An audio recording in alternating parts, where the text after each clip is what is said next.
Hello, good afternoon, Free Thinking Ministries people. My name is Josh Klein. I am your host per usual. You can see it looks a little bit different here today, and that's because we're simulcasting on Phil Bear's channel. Phil Bear has been a contributor to Free Thinking Ministries. He has his own podcast, so if you're watching this on the Free Thinking Ministries channel, be sure to check out Phil Bear's channel as well. And he has written a lot of articles for us and has appeared on our channel, and so we're kind of collabing in this together here today. We're going to be having an exciting conversation with somebody who's been an atheist and has moved past that or into something new. And so we're going to explore that with him. But to lead the conversation, I want to invite my good friend Phil Bear onto the stage as well. And as he comes onto the stage, remember that you can like this video, share it with your friends. We want to see people who move from denying God's existence to perhaps embracing it, and we want people to see that. So please like and share this video and subscribe to the channel, Free Thinking Ministries. If you have not subscribed already, click that notification bell to not miss an episode, and do the same thing on Phil Bear's channel as well. Phil, how are you today? I'm doing great, and I want to make sure my audio is coming through. Can everybody hear me okay? I can hear you, and that's all Great. that matters. That's right. It's all that matters. Yeah. No, I appreciate you doing this because I am extremely excited about this development. I have been an attendee. I don't know if I can call myself a member or not, but I've been an attendee of a book club called the Atheist and Christian Book Club for several years now. And I've gotten to know James Walker, who is the president and founder of Watchman Fellowship. And then his co-founder for the book club was Bill Kluck. And Bill Kluck represented the atheist perspective. So we read books that are written by either a Christian or an atheist, and that alternates every month. And then we discuss those books respectfully, and we do all this in an atmosphere of friendship, and it's a really productive and healthy and beneficial conversation that we have every month. And I am honored to be a part of it. So, but recently, Bill Kluck, who was the atheist co-founder, had what he described as a crisis of faith in atheism. And so immediately, all the Christians in the book club got on their knees and prayed, and please bring Bill out of atheism. And so recently, he has announced his transition from atheism to theism. And what I wanted to do was I wanted to talk to Bill and interview him and just get his thoughts about why that occurred and what this has been like for him and what the history behind it is. And I appreciate his willingness to share his thoughts on this. And it has tremendous repercussions in the apologetics world, needless to say. But I also want to be very careful that we don't just hold Bill up as some kind of lab rat. We really want to engage with him personally, and we want to connect with him on all levels and communicate and share with him what this experience has been like. And so let me bring Bill and James onto the screen. So hello, Bill and James. Hey. Say hello, and how are you doing? Hi, guys. Hello.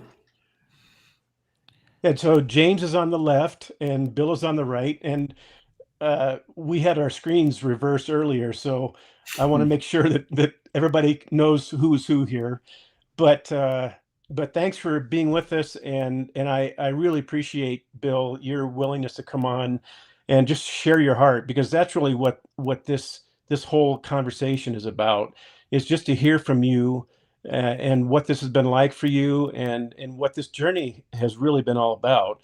And so, but real quickly, before we do that, what I want to do is I just want to ask James to introduce himself also, and then give us a little bit of background on Watchman Fellowship real quickly, just a little commercial for Watchman Fellowship and the Atheist and Christian Book Club. And then I want to turn it over to Bill, and I want to begin to interview Bill and get some insights as to how this journey has progressed. So take it away, James. Okay, thanks, Bill.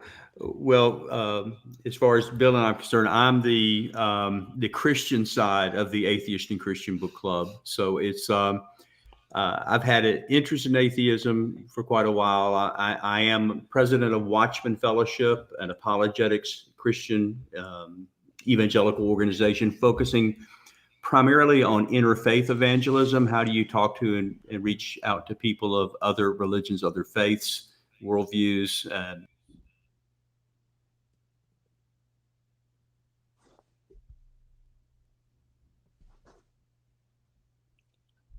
They seem to have locked up. Maybe we got. There we go. Of the beginning of the Watchman Fellowship, I was one of the first, at that time, Mormon that the founder helped come out from Mormonism to Christianity. And so Watchman helped me when I was a Mormon make that transition. And then I wanted to be part of Watchman and later joined the staff and then eventually became president of it. And so now we're trying to help people make that transition, whether you're a Mormon or a Muslim or whatever faith you're involved in. Our website is watchman.org. And the book club was a ministry that was started out maybe about over 6 years ago now, going on seventh year now. And it's one of various outreaches that we have. What makes the club a little unique is it's something that our ministry did, but we don't have like ownership of it or anything. So we share. It's not my book club. It is atheists and Christians. And so we work together.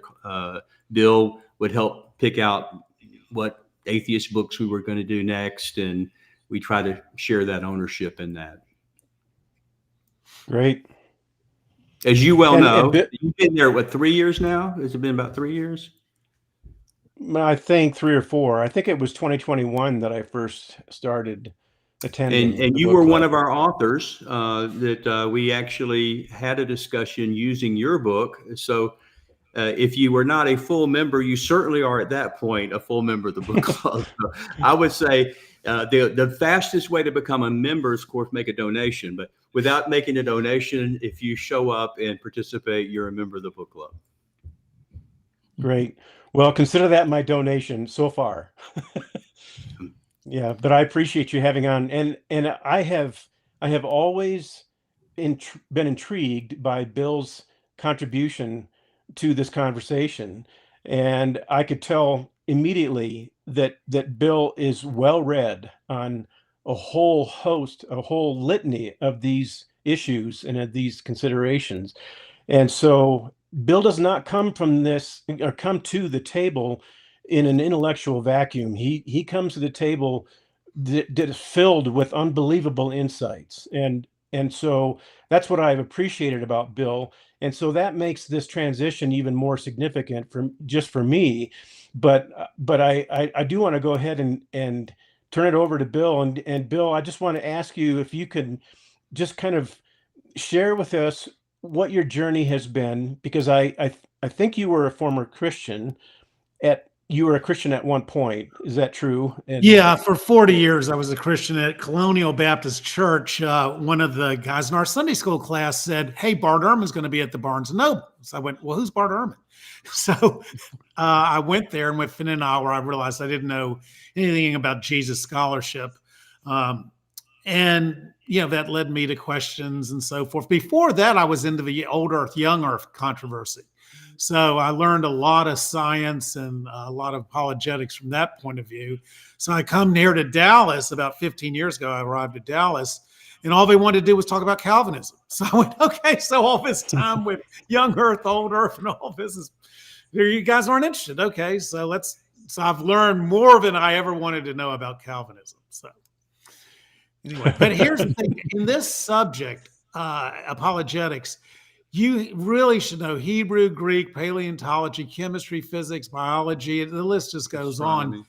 Astronomy, because it all impacts, this question: does God exist? So obviously, you can't be an expert or not have all the knowledge of all these fields, you can only get glimpses of them. But I just felt that there was enough evidence to push me over, and especially from the physics point of view, the amazing quantum world we live in, where, you know, it's basically electrons and quarks make up everything. That's the quanta, the lowest levels we can get. So just, and it's been fascinating, you know, thanks to James, you know, starting this book club with me. That's been the big, reason I came over. Yeah. And so what happened was that originally you were a Christian. You were a Christian for 40 years. You met Bart Ehrman, and did that plant seeds of doubt in your Christianity? And then did you abandon Christianity as a result of your encounter with Bart Ehrman, or was there more to it than that? Bart Ehrman won't give you the time of day unless you pay him a couple $1,000s. I met him when he was speaking, debating Dan Wallace. And I said, Bart, we're from the same area. He's in Chapel Hill. I was just down the road. And I said, did you get this picture of the old well? I did a print of the old well at University of Chapel Hill. Like a gift for him? Yeah. I just left it in his thing. And he goes, yeah, I got it. Are you buying a book or what? Just get it, just blew me off. It's like, remember in Malcolm X, where he finally meets the guy that's the founder of the Nation of Islam, and he's just like, oh, and he's just in awe. So yeah, I'd known about him for a couple of years, read all his books, and I told Bill when I heard that story, I said, well, you do know that Bart Ehrman loves you and has a wonderful plan for your life. So, yeah, but it's hard to pinpoint a certain thing, that led me away from Christianity. I guess it was just, the old earth, young earth thing. And, it wasn't so much the textual criticism, although I did ask Bart, do any of these things impact the doctrines? And he said, yeah, I can make a list as long as my arm. So some of these, errors or so forth, variants, do impact the doctrines, but that wasn't the big thing. So, well, I had asked Bart Ehrman during that conversation. I don't want to go down a bunny hole, but I had asked him during the conversation that we had on the Atheist and Christian Book Club if the flaws in the textual evidence were the reason why he abandoned his faith. And I fully expected him to say yes. But actually, he said no. Right. He said that's not what did it. Yeah, problem of evil was what he said. I can't believe in a God who would allow children to suffer. And so that was quite a revelation to me. And I've written extensively about this in my book, Machines Don't Laugh. And this is one of the most common reasons why people abandon their faith or abandon their belief in a good God. And so what was it similar for you? Because it doesn't sound like that was the problem of evil. When James and I would do our debates in churches and seminaries, what we would say is, what's the biggest problem for me as an atheist? And I would say fine tuning is the hurdle I just can't seem to, and of course now it's all over. And his was the problem of evil. And I just looked at Psalm 73 where David goes, oh, you see the rich getting away, having a great life, and I have all these problems and so forth. But he goes into the house of God, and it's revealed to him that surely their paths are on slippery ground. But when you have an eternal perspective, these things just are very short-lived. And if you're in heaven for 1 billion years, then I don't even remember what all the suffering I went through in life. So that was one thing that kind of helped solve the problem of evil, or make it less of a problem.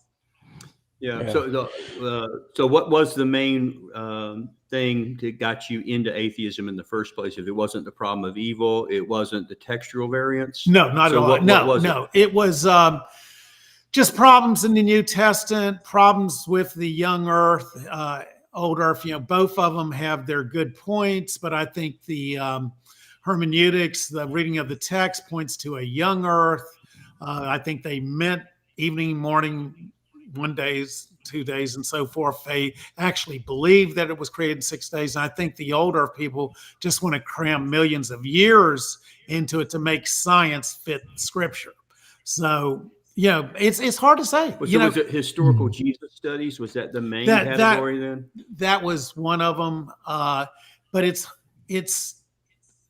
I don't think I really thought it through, obviously, because now I'm a theist. It sounds weird, Phil, to say this. It really does. That I'm still trying to get used to it. So. Well, I don't think anybody anywhere, anytime could accuse you of not thinking through things. So maybe that was maybe something that you felt you were misguided in the past, but I don't see that kind of pattern with you now. So, but it's great to face that.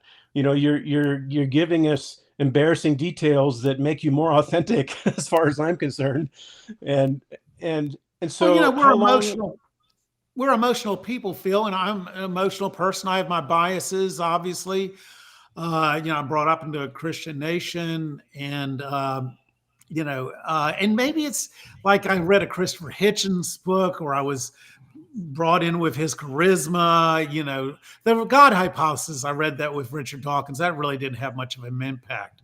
It's just, it's hard to believe. And by the way, we really appreciate your commentary, Phil, especially last month. I just was listening to you and our guest and thought, well, I could listen to this all night, So you really have some very insightful thoughts, and we really appreciate having you as a member.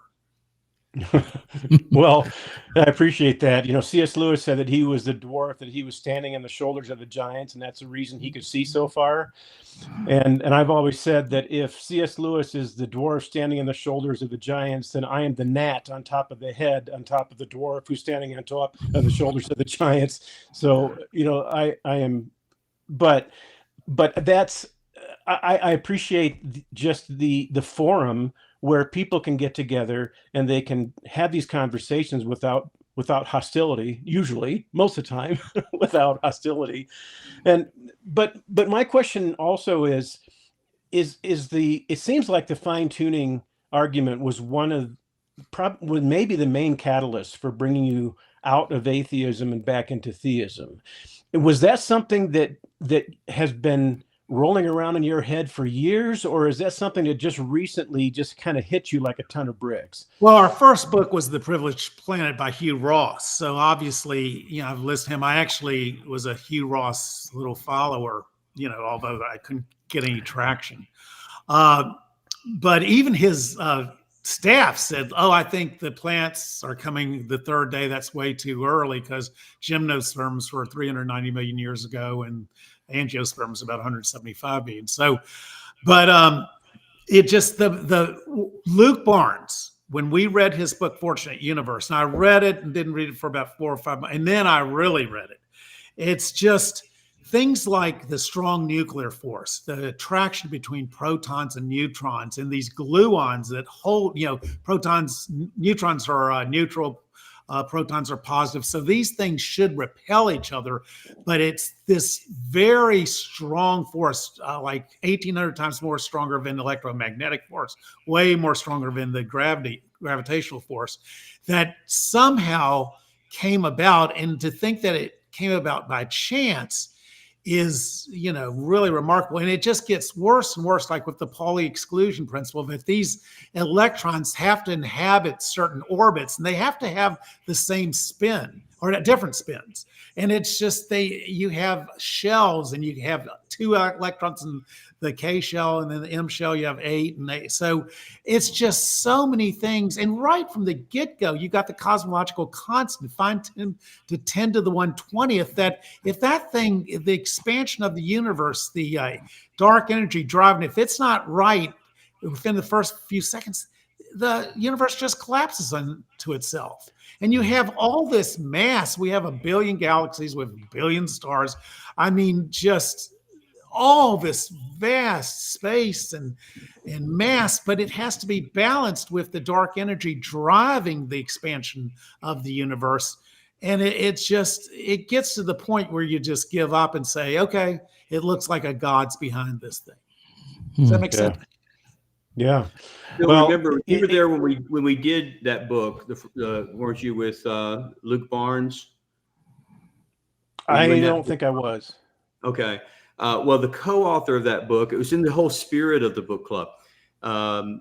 Luke Barnes, he's of course a Christian and a astrophysicist, but his co-author is astrophysicist who's an atheist.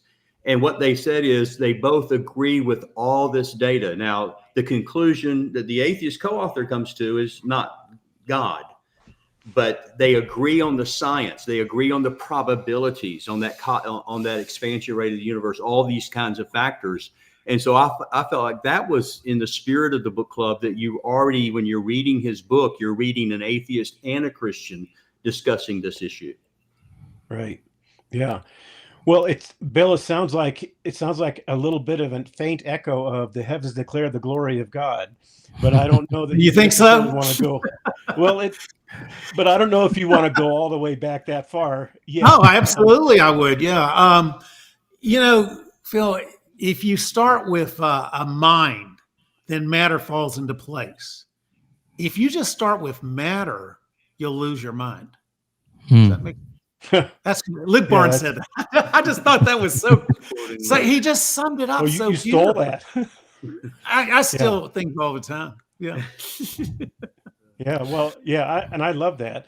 And I remember what Josh McDowell said in his book, The Evidence That Demands a Verdict. He said, my mind cannot rejoice or my heart cannot rejoice in that which my mind rejects. And that was a big influence on me, but that was back in the 80s. So, I met Josh McDowell when he was doing one of his talks, and I kept asking questions, and he go, yeah, that's right. Yeah. And he goes, so afterwards I went and said, hey, Josh, you enjoyed your talk and everything. I went, let me ask you a question. Are you old earth or young earth? Kind of like Jesus when the Pharisees asked him, and he goes, I'm 62. So I went, that sounds just so clever. Yeah. Well, the other thing that I'm curious about, and it sounds like this was kind of a gradual thing, that it didn't just happen overnight. It accelerated when I said I'm in a crisis after reading Luke Barnes' book for about the fifth time, watching his videos, and just looking at the evidence. It was just like all over. Yeah. Yeah. And Luke was kind enough usually also after the book club when he Daniel Ray, who's also in our book club, is friends, and that's how he originally got Luke lined up to do the book club as an author. And he's in Australia, which is another distance issue. But he kindly said when he heard the crisis of faith, or this existential morass. Good word. Oh, good word. It was. He said he would be willing to answer questions, and so we got him on a private Zoom just with Bill to talk through. And for over an hour, Luke from Australia was answering questions and clarifying things that Bill still had questions about. And I appreciate him being willing to do that. Well, and he said something, which was I talk about stealing. I've stole this a million times. The layman's dilemma is we have a problem because you're talking to someone like Kurt Wise, who's a young earth creationist, who knows far more than you do. He went to Harvard and whatever, but you disagree with him. But you're disagreeing with someone that, just has far. So you're in this layman's dilemma. And that goes for, if you're talking evolution, obviously I'm behind the gun with, I don't have advanced degrees in biology, genetics, and these impact the question of how did we come about? Was it special creation or a long involved process? And it impacts the question: does there a God exist? So, and another book we read was "Return of the God Hypothesis" by Stephen Meyer. And another thing that I felt compelling was the DNA evidence. He has three things: the Big Bang, the DNA evidence, and the Cambrian explosion. The DNA, it's not the chemical makeup like ink on a page. It's the words on the page. And these nucleotides like adenine, guanine, cytosine, thymine, it's the order, the arrangement on this base, the double helix. That's what determines the makeup of these proteins and so forth. And it's just, again, it's just the odds of getting one protein. We had him on the club, and I said, "What's the odds?" And he goes, 10 to the 77th, Bill, of getting one protein. So I went, so there's a chance. No more questions. So you're telling me there's a chance? You're telling me that's all I need to know. 10, that's good with me. So, Jim Carrey pops into the chat. Yeah, that's right. Yeah. Some people have tried to deal with the teleological argument with this idea of multiple universes, or an infinite amount of universes, and so we just luckily get into one. Did you consider that in your journey? Of course, I considered it for about a second. I mean, we have no evidence, and even if you do have other universes, and there are the cyclical conformity. There are Robert Penrose, whatever, says that could be a solution, that the universe might not have a beginning. We could just be a wormhole or whatever, where the beginning of an ending of another universe. And that's all well and good. But first of all, wouldn't those universes have to be fine-tuned? Wouldn't they have to have some of these, basic building blocks of matter and mass and forces of nature? Would they have to have their own electromagnetic and gravitational and strong and weak nuclear forces? I never felt it was compelling. Mm-hmm. And I don't know, I think I shared this in the book club that if you want to try to invoke the multiverse as an explanation for the cause of this universe, all that does is push the question back. Well, then what was the cause of the multiverse? And so all people are doing is they're kicking the can down the road, but they dress it up in terminology that just sounds so convincing. I remember when we had Lawrence Krauss on the book club, and for those of you who are listening who are not familiar with Lawrence Krauss, he wrote a book called The Universe from Nothing, and he's been criticized, especially in philosophical circles, for actually abandoning the laws of logic in order to explain the beginning of the universe. But remember, we asked him during the book club session, do you have evidence that there are multiple universes and that are other universes that are kind of a universe factory that could have produced this one? And I remember his response was, no, but I'm working on it. and I kind of found that a little bit bewildering, because if you're a scientist, the way that we do science isn't, I think this is true, and now I'm looking for evidence for it. It's a little bit kind of turns the whole scientific process on its head, I thought. But that's it's interesting, and so I appreciate the fact that you actually were cognizant, you were aware of this teleological argument, and that it didn't really do much for you. Doesn't sound like. No, I mean, it's like the inflation that the universe doubles in a brief second 80 times to 100,000 light years. How do you wrap your mind around that? I mean, what's driving this thing? You still have to have forces like electromagnetism and the dark energy and so forth to drive this stuff, Right. So, I didn't find, and brute fact, that's another big one. If this is just a brute fact, just accept it. Well, now you're sounding like Christians, We're supposed to just have faith in this. And I'd never we had another guy on who was a philosopher sort of guy. And he goes, oh, that's just the way exponentials work. That's just the way it works. I mean, is that what you got? So I didn't find, and I go to Daniel Ray actually gave a great talk to our atheist book club, where we read it, it's just all atheist.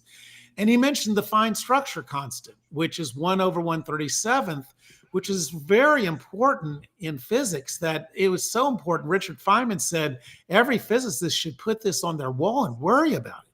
So I'd ask, are you guys worried? No, it just blew right over them. And if this thing's not right, if it's 4% off, you don't get these outer electrons doing chemistry. You don't get carbon and oxygen, which is kind of big since we're carbon. And that brute fact answer is really not much different than what atheists have typically and traditionally accused Christians of. Well, God's just a brute fact, so just accept it. And why can't you accept that as a brute fact? And most of the time, an atheist scientist is going to say, why would I accept the brute fact that you have a commitment to by faith? And now what's happening is that we're being asked to do the same thing from the other side of the aisle. And but I wanted to ask Josh if he had any more questions. But before I do that, I want to ask one more. And it's more of a personal question for you, Bill, if you don't mind. And that is that what kind of response have you received from friends and loved ones on this kind of transition in your life? He has no friends or loved ones. Yeah, so that's except I have a friend Calvinist, James? but Calvinists don't have any real friends. So. Only those that are predestined. Oh, yeah.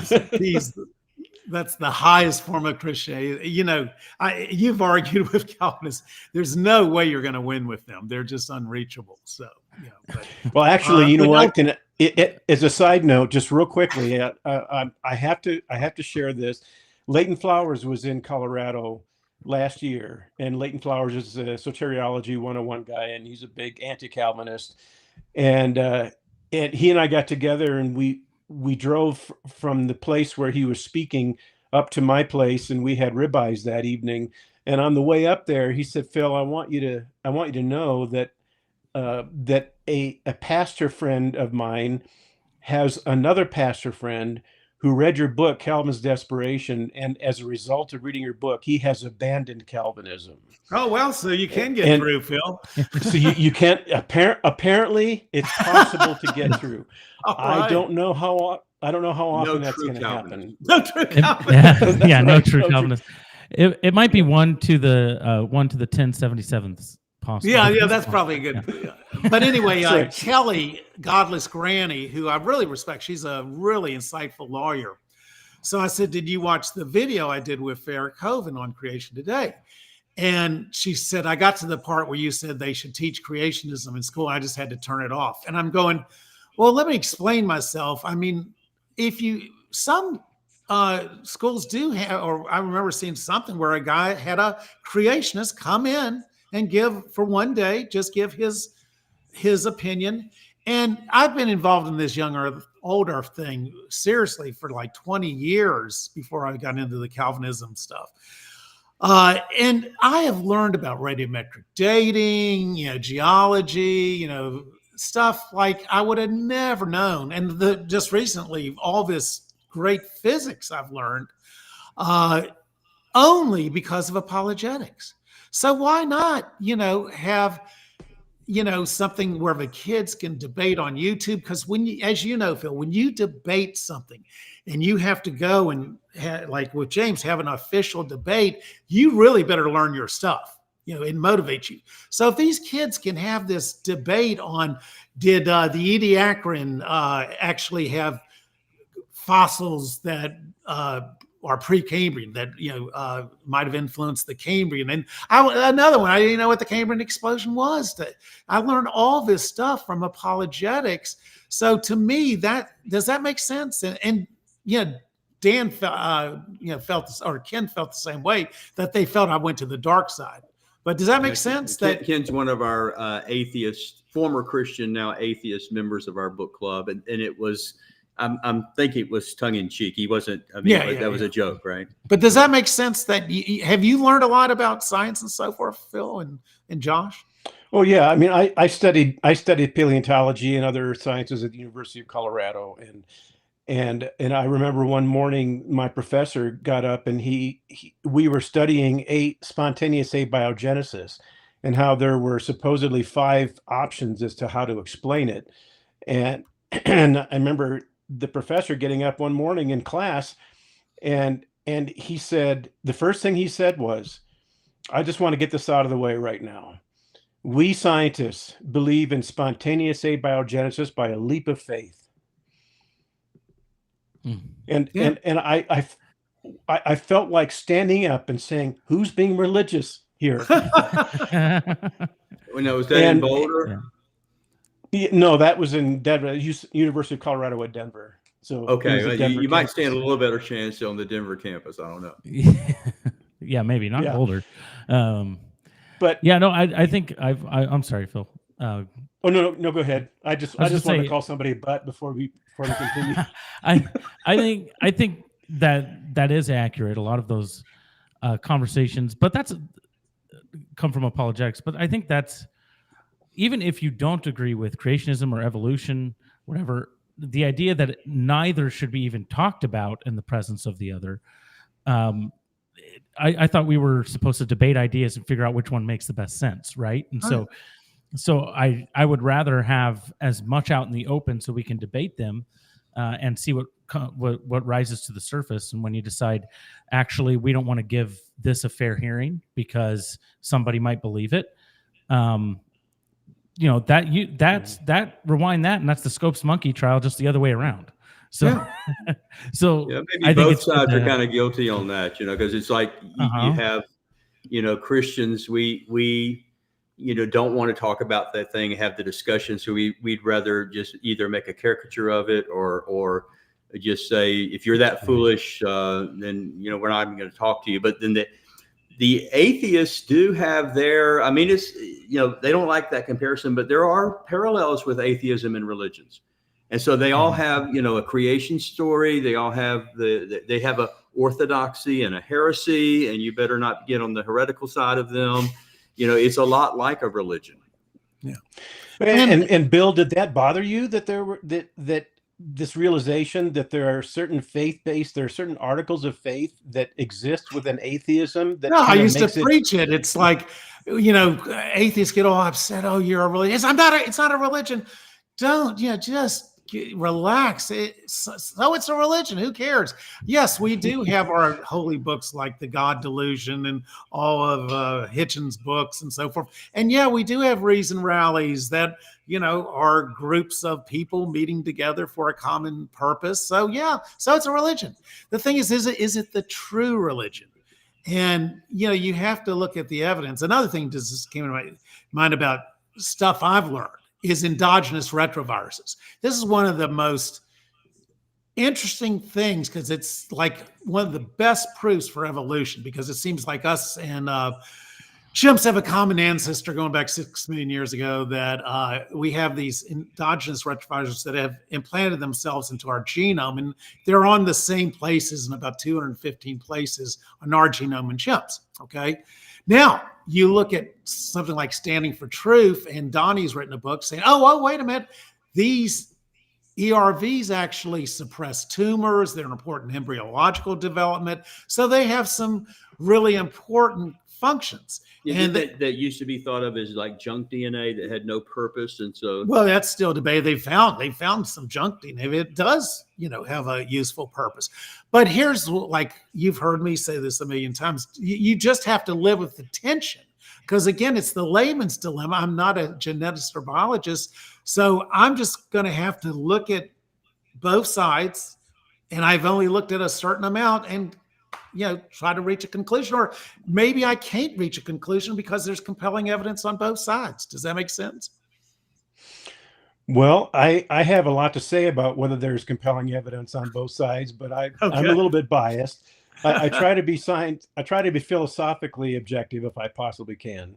But so I guess the answer to the response and reaction you've got from friends and loved ones is basically you don't have any friends and loved ones, and so there hasn't been a response. Well, I can't wait to go to the atheist book club, because they didn't like me anyway. They all love Dan for some reason. Hey, Dan, let's have lunch. Hey, when and I'm going, does anybody like me? And every time I come to the atheist book club, they say, did you register? I saw that. I didn't know what they come out. Did you register? It's like, we do not want, it couldn't be any clearer. You get a feeling whether people like you or not. And, when I went to Metroplex Atheist, which James has been, went for a couple years, they're like, it's just so frustrating. They did a campaign where they said no evidence of God, or it's just a banner. And instead of trying to embrace Christians and say, hey, look, you can ask questions here. We're open.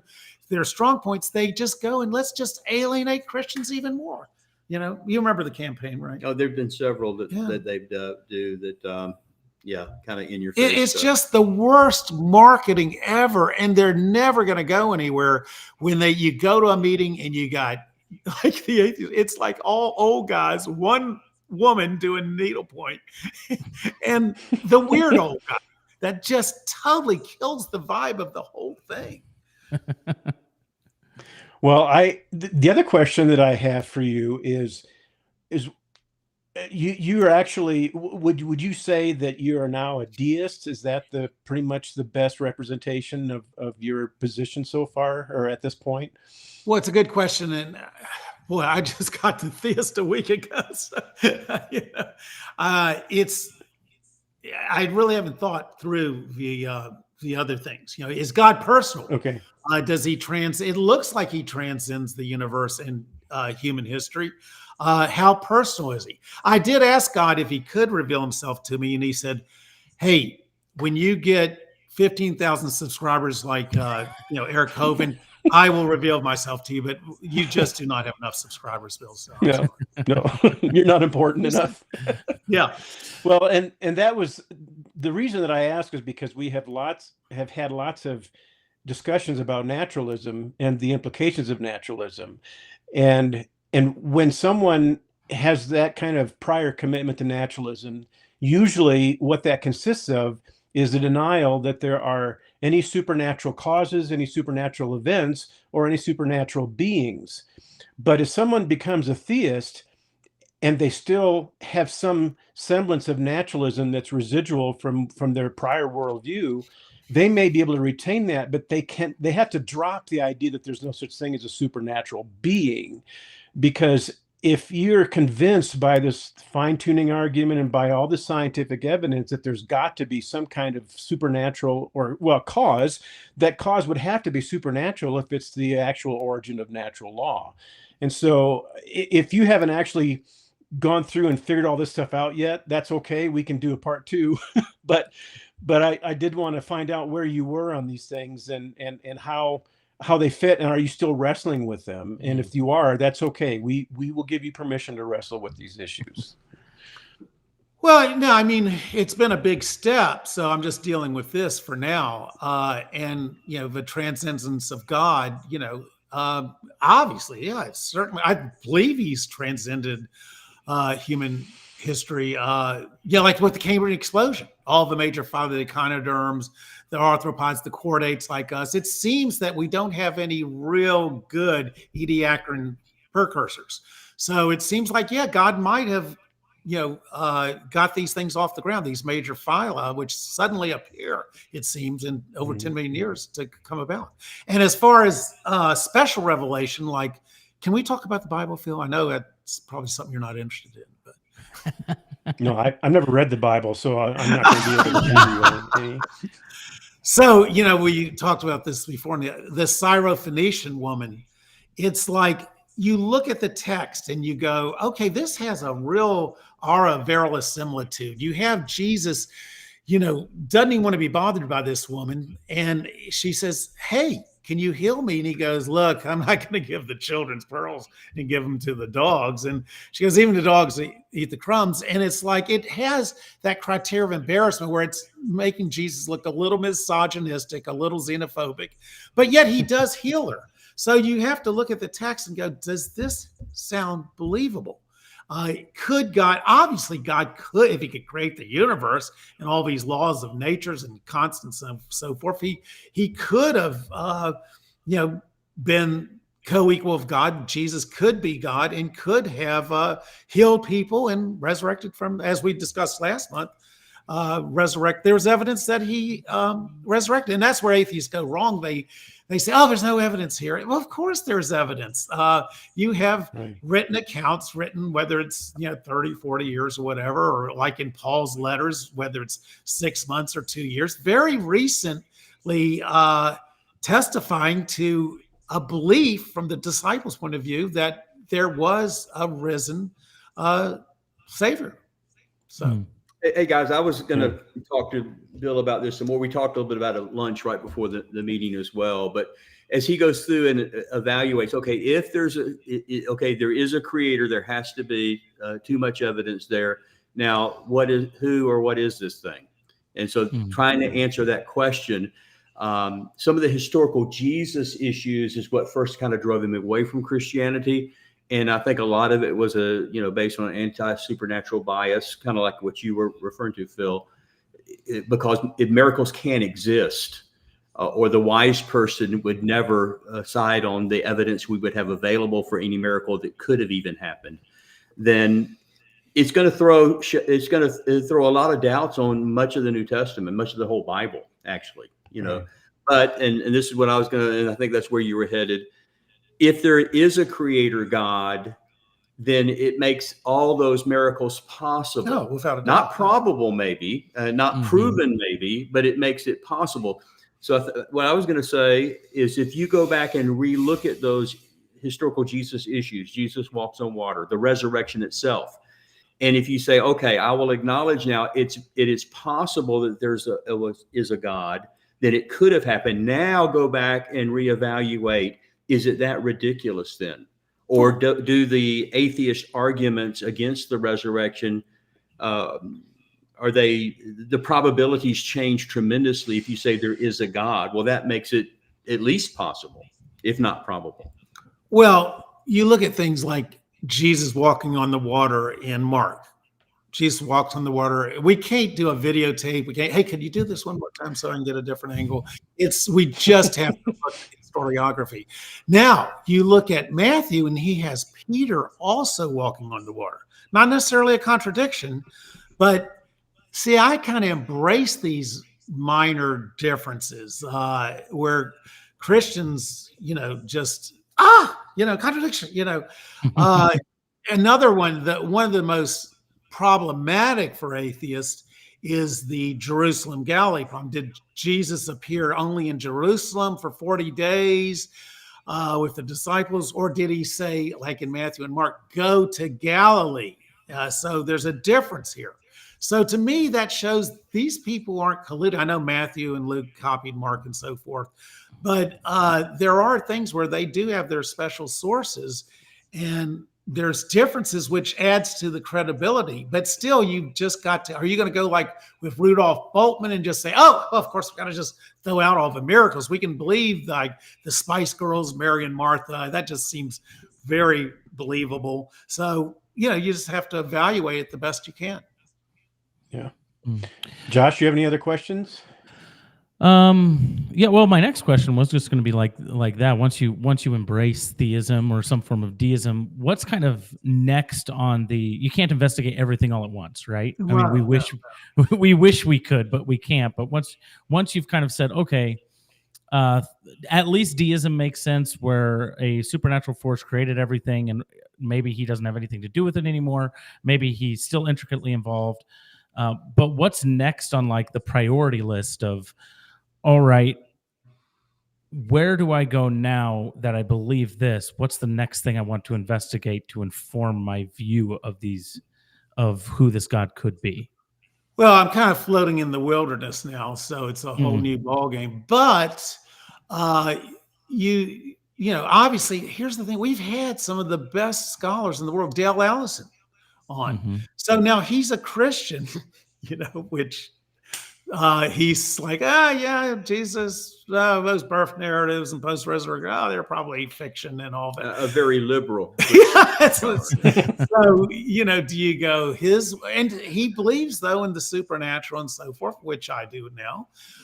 So yeah, you just have to, form your own opinion and see where it goes, Yeah, a friend of our channel, Dr. Mike Lacona, who has been on our channel multiple times, has written extensively on the resurrection and particularly on why there are differences in the Gospels.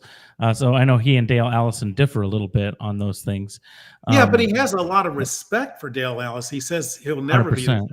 Well, our atheist author this month actually has debated Mike on a couple of occasions, I believe, and that came up in the book club. And I've known Mike for quite a while. Well, and I met Mike at a conference or something, and said, "Hey, Mike, I read your book on the resurrection of Jesus." He goes, "You did?" Like someone actually read that thing. It's a big book. Yeah. Yeah, and then Gary Habermas has a 1,000-page book. Mhm. You know, how do you find the time to go and really, truly look at the evidence and not just blow it off like my fellow atheists have done, but really, I mean, some of my fellow atheists believe Jesus didn't exist. I mean, and even when I was an atheist, I said, look, guys, there's just multiple attestation. We got different, accounts that are independent, that, the M and L source and the Q source, which is hotly debated. But like even Dale Allison said, Q, there's just a lot of evidence for it. And it seems to be the best explanation for Matthew and Luke's other source. So that's one thing we've studied, and I've studied a lot, is the Christian, the new scholarship, Jesus scholarship. So that's a lot easier than the physics, because the physics have a lot of math. But that's what's so fascinating about this whole thing is you learn so many different things. And why should you stop learning, after college? Why not continue to learn, right? Well, I do remember, and it's because it's fresh in my mind, Mike Licona just said on Trinity Radio just earlier this week, I could be wrong about these things, because he was under heavy criticism from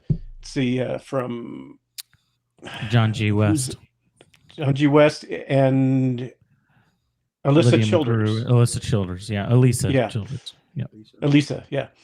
And so he's under fire, but his response was, I'm not the only one that has come up with these kinds of theories and these kinds of explanations. So I'm not alone out here, and I'm not a liberal just because I think I take a different view than a lot of traditionalists have, but at the end of the day, he said, yeah, could I be wrong? Sure. And so I appreciate that, because there's a range of options, and none of the options that you might want to take necessarily destroy the whole framework. All right. And so that means that we are free to discuss these things, and we're free to have differences about them, and that doesn't threaten us. The only thing that would be a threat would be the idea that there can only be one perspective that could be correct, or that my perspective has to be correct. And what happens is you begin to collapse into kind of a fundamentalist framework if you do that. And so what I like about the New Testament, and what I like about the evidence, is that you don't have to have an absolute concrete explanation or interpretation of all these things in order to still embrace the fundamental truth of what occurred.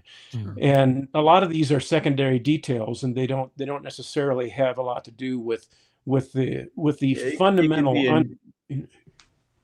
I was going to say it could be important, but it's not essential. And so a parallel I see to that is one of our guests, Gary Habermas, Christian apologist on the resurrection.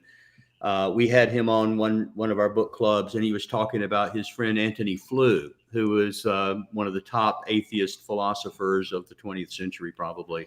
But late in his career, after long conversations with Gary and several public debates on the topic, Anthony Flew, towards the end of his life, acknowledged that he now believes there is a creator God. That's parallel to, kind of where Bill is. Well, and a lot of people accused him of dementia.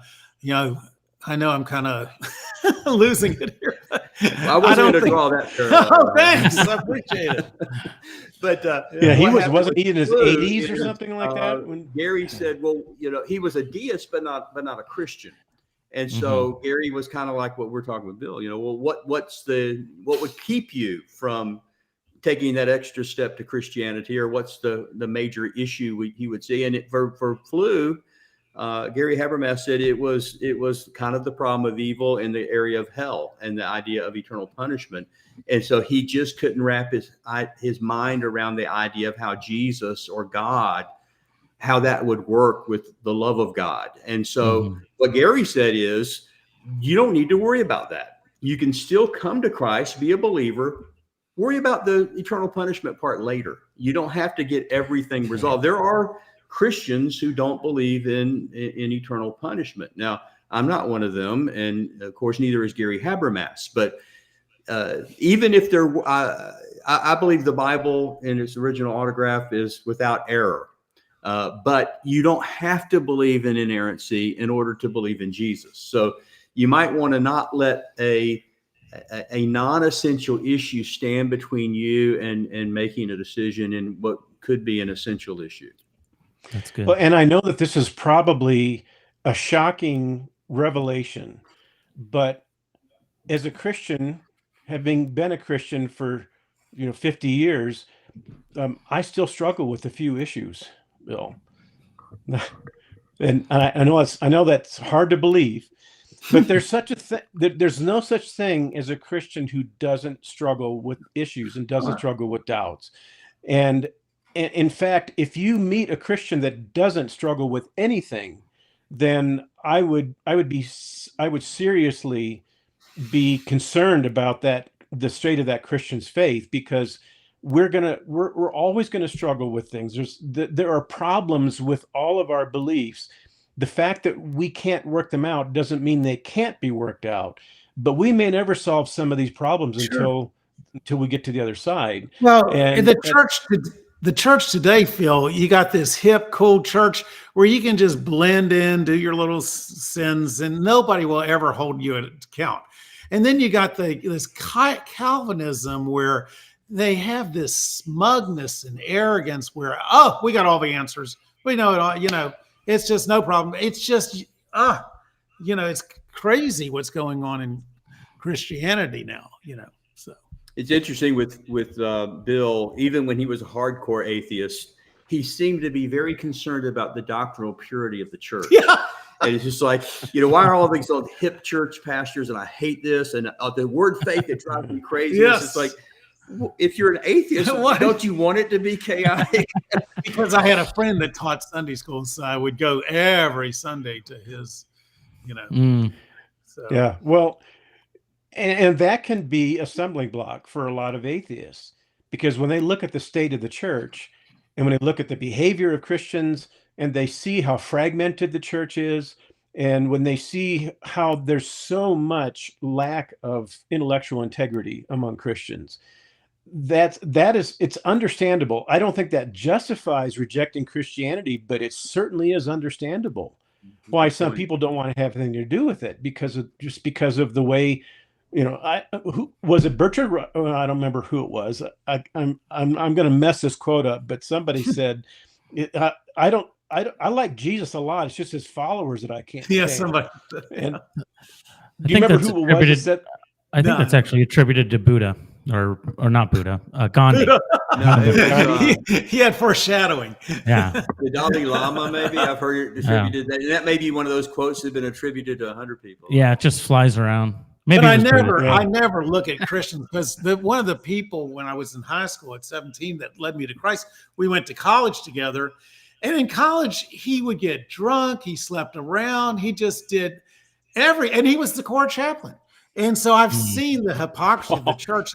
That has nothing to do with it somewhat, but that doesn't influence my opinion. I just look at the text. You give an example like 1 Corinthians 15, where Paul says, hey, he appeared to 500, some of which are alive today. Some of whom are still alive. Well, that sounds pretty reasonable. He's seen them. That's his evidence. It doesn't seem to have a big agenda here. So, we would love to have the testimony. We'd love to cross-examine them. Where did you see Jesus? What was he wearing? What did he say? But we don't. So you just got to go with what we got and make a decision. And Bill, have you ever noticed how the matter-of-factness that the New Testament presents the resurrection as, because it's not presented with a lot of fanfare. Exactly. And a lot of rhetorical flourishes. It's presented in a way that's more sober. And when I read that, I don't get the idea that somebody has fabricated this and they're just trying to present it in such a way that they can bazooka it all over the world and that everybody's going to be so overwhelmingly convinced. They just simply said, hey, we saw this. We are eyewitnesses of this. Well, the bare bones, unvarnished Gospel of Mark, the women go to the tomb and they say, no, I mean, what's not to believe about that, Yeah. That makes it believable for me. And me too. that something It's happened. not the Sure. basis for my belief, but it doesn't surprise me any. Yeah. That this is presented in a way that Mhm. these people are not crazy. They're not zealots. They don't have some kind of psychological disorder where they're trying to go out and convince the world of something that they had a dream about last night.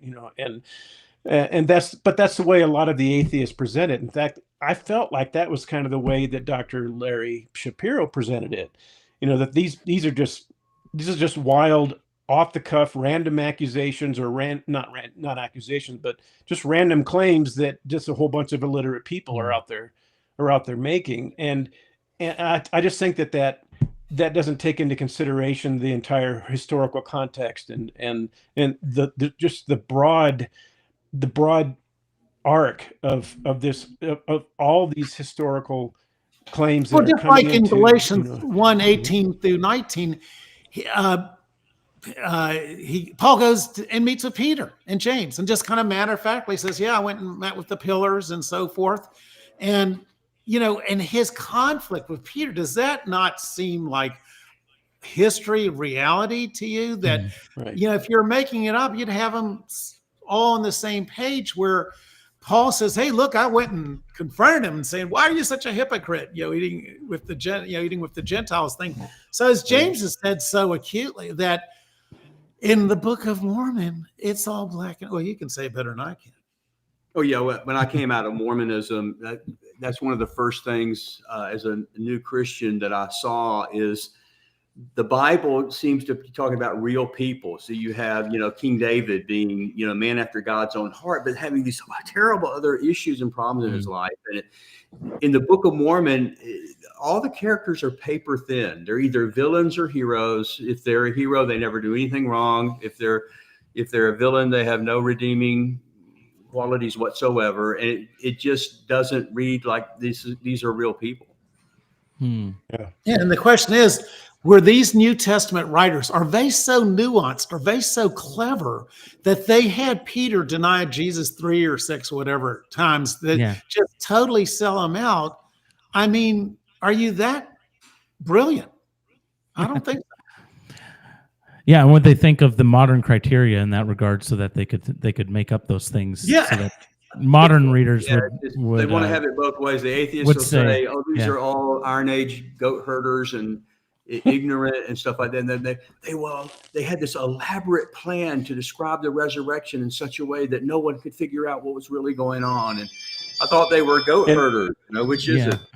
And that kind of smells like a plot to me. It's like if all this is true, then it would make sense that God would choose people that wouldn't be able to fabricate something this sophisticated. And so whenever we hear the criticism that these are a bunch of goat herders and that they're all illiterate, pre-scientific morons, to me, that just says, well, then that actually strengthens our case, because these kinds of people, they're not the kinds of people that are going to be so genius. They're literary geniuses. That's what C.S. Lewis's argument was. That this would be a whole new literary genre that was invented by absolute genius, and that if that's the case, then it wasn't. There were no fiction books that were written this way at that time. And you look at the problems in the Corinthian church, and Paul's going, "Oh boy, you guys got to get your act together. How in the world did Christianity become the world's largest religion with churches like that?" With so many problems. And every church seemed to.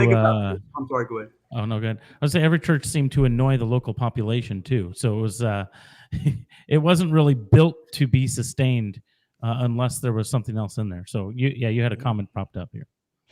This is my friend. This is my friend Dale. This is my friend Dale Glover from Real Seekers.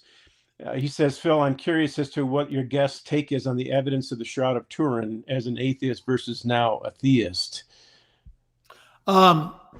Apparently, it was dated in the 11th century. It could be, it is a remarkable image, and it could be, the risen Jesus, but it could be someone else. Again, layman's dilemma. There's a mountain of evidence that I haven't looked into. Yeah. I was going to say you think it's resolved one way or the other, because some study went out, they did a study on the shroud where they went through and carbon dated it or something. But then something else comes out after that to show, there's a reason why this was not a good test or something. So I know Gary Habermas has done quite a bit in this area. Sean McDowell, has he done stuff in that too in recent years? You guys know? I don't know. I don't know. We had a guy on our show that is very convinced that the shroud is legitimate. I'm kind of agnostic on that. I don't think we need it as Christians to be evidential, but there are some people that really hold really tightly to it. But I don't think Sean's done anything on it. Bill, have you experienced any hostility, any resentment on the part of atheists? How come you're double crossing us, and why? How come you're throwing us under the bus, and you're a traitor to your race? And well, you do feel like you've betrayed them. Some of your people, especially Ken, who's very honest, who really has looked at everything. He's actually wrote a book, Why I Believed, and he just is such a deep thinker, like you, Phil. I mean, he thinks deeply on these things. And, we've had lots of discussions, which we agree on so much.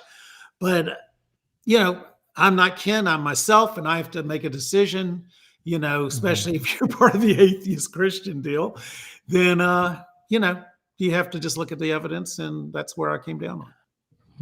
So does it seem to boil down to those two options? Like deism or just abstract theism or Christianity to you? Does it feel like those are the two battling options, or are there other religious explanations that you would consider? Well, I play pickleball with Muslims, and what James and I are trying to do is reach out to people and find some common ground. So during Ramadan, I said, those poor Muslims, they're playing pickleball and they can't even drink water, not to mention food. So I said, I'm so sorry you guys can't drink water and you have to go through all this terrible stuff during Ramadan. He goes, oh, we look forward to it. And I went, what? I go, yeah. He goes, we like it. And I go, you like denying yourself and going through all this? So what I try to do is look at their perspective, even though I obviously disagree with them. Just try to better understand where they're coming from. Because again, I have all this Christian bias living in a Christian nation, kind of like a cultural Christian, like Dawkins, right? Mm-hmm.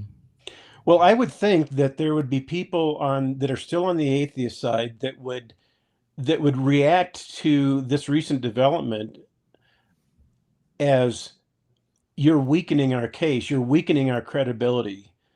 And I think that in a certain sense, I think it does weaken the credibility of atheism when someone abandons atheism for theism and then can give you some actual rational reasons why they've done that.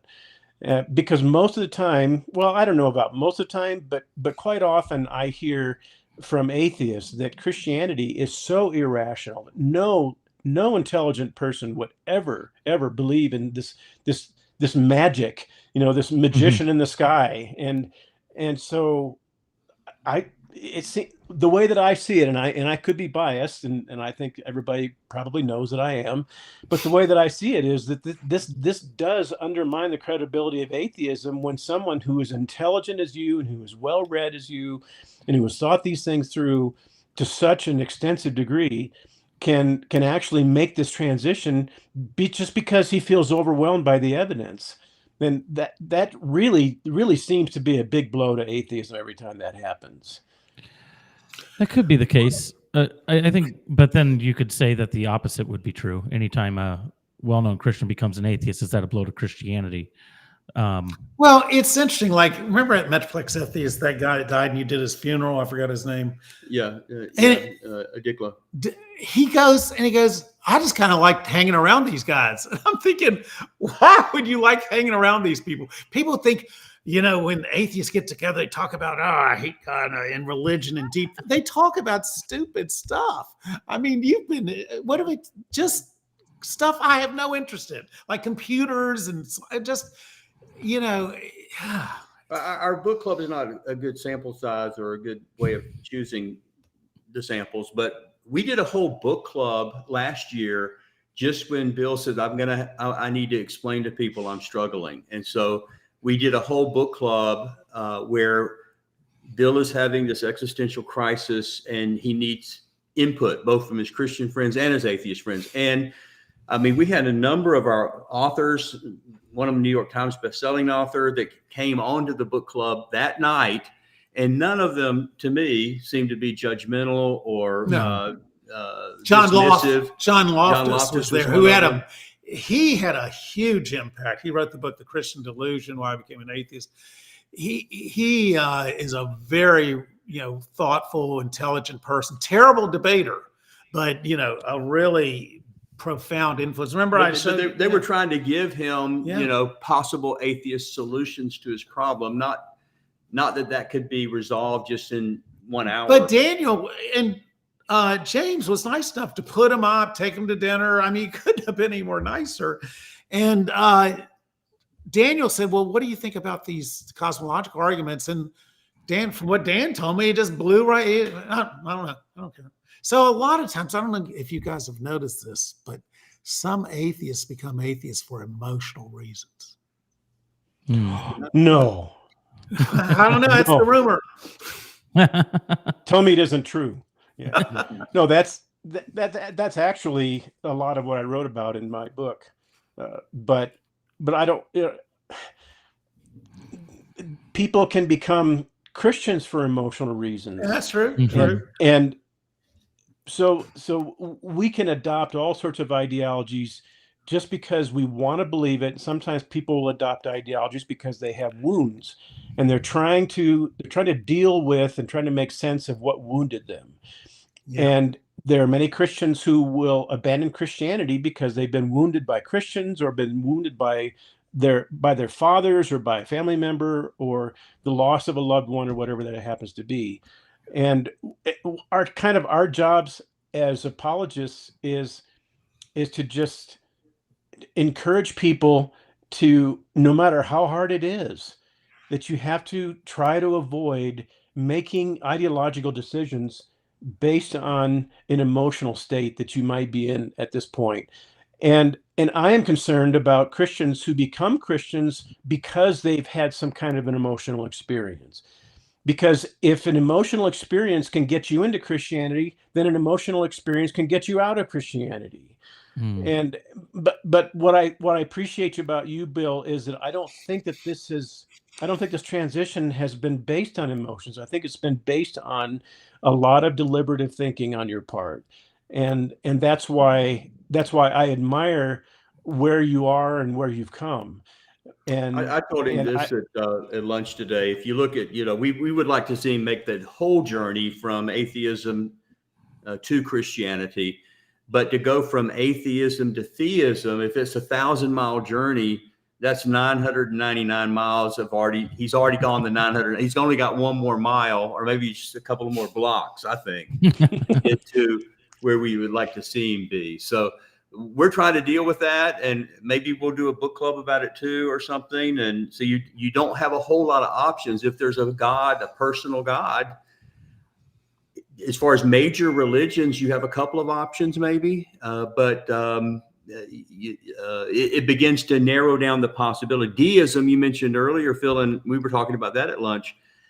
For some reason, it just doesn't seem to be robust enough of a worldview. It had a zenith back in the 18th century. Yeah. Some of our founding fathers were deists, but deism just hasn't seemed to survive as a valid worldview. You don't find that many deists. As Ken Daniels, one of our members, said in our book club, it seems to be a stopping point on your way going either direction. An atheist on their way to Christianity stops at deism for a while, or a Christian on his way to an atheist on his way to Christianity, same thing, may become a deist first and then a Christian. So I don't think that deism is a way of describing even now where Bill is. So he's definitely a theist. We just have to get down to that question. Okay, who is Jesus then? Hey, help these guys get more subscribers, so God will, give me a better revelation here. Yeah. And guys, we're Well, I gonna have think to go here just a minute or so. Yeah. Yeah, I was going to wrap up here real quick, but before I did, I just wanted to share something very briefly.